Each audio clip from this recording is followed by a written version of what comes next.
Chairman, partner. ano po ang mangyayari bukas? Kayo na po ang maghayag. Exactly 10:30 po, exact 10:30 ng umaga, sabay-sabay po yung earthquake drill po Metro Manila. Lahat po ng 17 LGUs will participate. Yung binanggit kasi sa akin kanina, 400 barangays of the City of Manila will participate. Okay. Kapag pa, nag-meeting pa yung iba. All malls will participate. All schools, public and private, will participate. Colleges located sa University will participate. All hospitals will participate. So, makikita po natin, napaka-massive po nito. Nag-issue po ng circular ang Malacanang, joining all government officers and employees to participate. At ang nakikita ko po bukas, exactong 10:30, sisirayan na po yung lahat ng mga bumbero sa Metro Manila. Makakarinig kayo ng tunog ng kampana. May mga radios po na ang broadcast po ay yung trigger alarm na tumutunog na lupa. Makakatanggap po tayo ng text messages kung ano man po yung inyong cellphone na nagsisimula na po yung drill. Ano po mangyayari sa drill? May mga drill po ang mga barangay, may mga drill po ang LGA, may mga nabanggit ko kanina. May mga quadrants po tayo na meron po mga drill, malalaking drill din. At meron po tayong packet drills, pero lumalaki na po, gaya po ng drill sa Ayala Center, may malaki na po ito. Para magkakaroon ng closure sa Ayala Center ng umaga, para po dun sa drill. May drill po sa harap ng Mega Mall, may drill po sa Eastwood, meron din po drill sa May Ross Boulevard, Rahas Lyman, so saan magkakaroon ng isang seaborne evacuation gamit po ang hukbong pandagat na ating Coast Guard. Coast Guard po, hindi pala Navy, at meron pong mga military choppers po galing po sa Philippine Air Force na mag-hover sa buong Metro Manila. Meron po tayong isang division ng kasundaluhan galing po sa Northern Luzon Command na darating po dito para po mag-participate.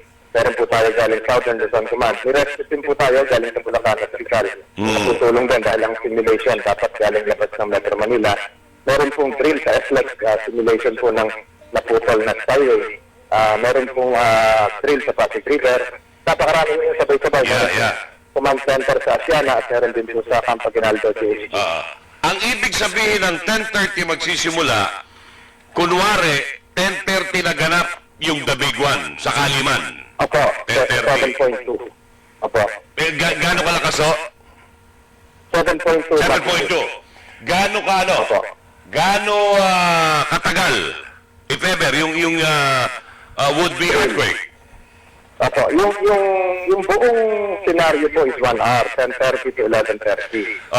Dahil po may mga aftershocks pa yan, subalit yung mga individual, mga kababayan natin na hindi miyembro ng isang asosasyon o organisasyon na merong evacuation drill, hinihiling po namin mag-contact na lang ng sariling 45 seconds draft cover and hold kung saan man nandun po sa bahay, lalakad sa kalye. Yung mga transport groups po natin, yung mga jeepney operators, drivers sa terminal, magkukondak po sila ng drill. Yung mga trucks na po tumatakbo sa lansangan, magkukondak ng drill for 45 seconds, ipigil po sila at magka-drop cover and hold po yung mga pasahero sa tulong po ng conductor.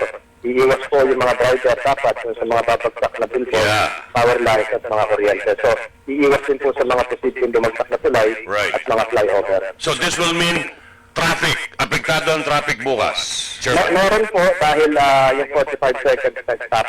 Pero yung LRT, ang drill nila, internally lang, yung MRT, LRT, tuloy po yung operation. Yung naiya po, may drill po sila, yung ilang gusali, pero tuloy po rin yung operation. Meron bang magiging announcement ang mga mall? 10:30 bukas na ang mall noon.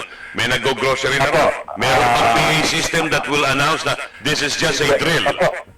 Narinig ko na po yung mga announcement nila na every 30 minutes po yan. At napakarami po nilang tarpaulin sa labas ng mga malls. Nakikita nyo, join the shake drill. Maging yung mga private establishment, napakarami na pong announcement. Gusto ko po may dagdag na ang hiniling po nating volunteers dito ay 8,000 lang para tig 2,000 per quadrant. Kagabi po, nagulat po ako yung listahan. May mga pangalan po, may mga cellphone numbers, may mga blood type. Ilan? 931,000 na po. 1 milyon.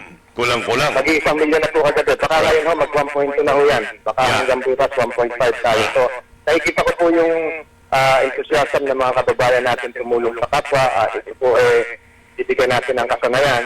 Pero hindi natin kayang tapusin i-training sila bago mag-30. So, tuloy-tuloy lang po yun. Bukas po yan, 10:30 ng umaga. umaga. Opo, Philippine Standard Time. At sa gabi naman po, alas 8 ng gabi hanggang alas 10 ng gabi, Ortigas Business District, patay po ang ilaw doon. Okay. O sige. Chairman, maraming salamat. I'm sure ulit-ulitin Maraming yan. salamat po. Maraming salamat po. Thank you, thank you.